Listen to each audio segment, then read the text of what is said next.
کسی باغ میں ایک کبوتر نے اپنا آشیانہ بنایا ہوا تھا جس میں وہ دن بھر اپنے بچوں کو دانا چگاتا۔ بچوں کے بال غور پر نکل رہی تھی۔ ایک دن کبوتر دانا چونچ میں دبائے باہر سے آیا تو سارے بچوں نے انہیں تشویش سے بتایا کہ اب ہمارا آشیانے نے بربادی کا وقت آ گیا ہے۔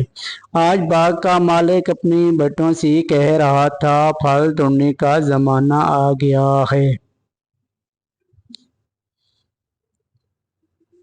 کل میں اپنے دوستوں کو ساتھ لاؤں گا اور ان سے پھل توڑنے کا کام لوں گا۔ خود میں اپنا بازو کی خرابی کی وجہ سے یہ کام نہ کر سکوں گا۔ کبوتر نے اپنے بچوں کو تسلی دیتے ہوئے کہا، باغ کا مالک کل اپنے دوستوں کے ساتھ نہیں آئے گا۔ فکر کرنے کی کوئی بات نہیں، اور حقیقت ایسا ہی ہوا۔ باغ کا مالک دوسرے روز اپنے دوستوں کے ہمراہ پھل توڑنے نہ آیا۔ کئی روز بعد باغ کا مالک اپنے بیٹوں کے ساتھ باغ میں آیا اور کہنے لگا، میں اس دن پھل توڑنے نہ آ سکا کیونکہ میرے دوست وعدہ کے باوجود نہ آئے، لیکن میرے دوبارہ کہنے پر انہوں نے پکا وعدہ کیا ہے، کل وہ ضرور آئیں گے پھل توڑنے، باغ میں جائیں گے۔ کبوتر نے یہ بات بچوں کی زبانی سن کر کہا، گھبراؤ نہیں، باغ کا مالک اب بھی پھل توڑنے نہیں آئے گا۔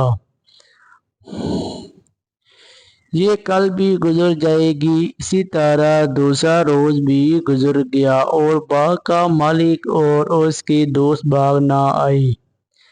آخر ایک روز باغ کا مالک اپنے بیٹوں کے ساتھ پھر باغ میں آیا اور بولا، میرے دوستوں تو بس نام کے ہمدرد ہیں، ہر بار وعدہ کر کے بھی ٹال مٹول کرتے ہیں اور نہیں آتے۔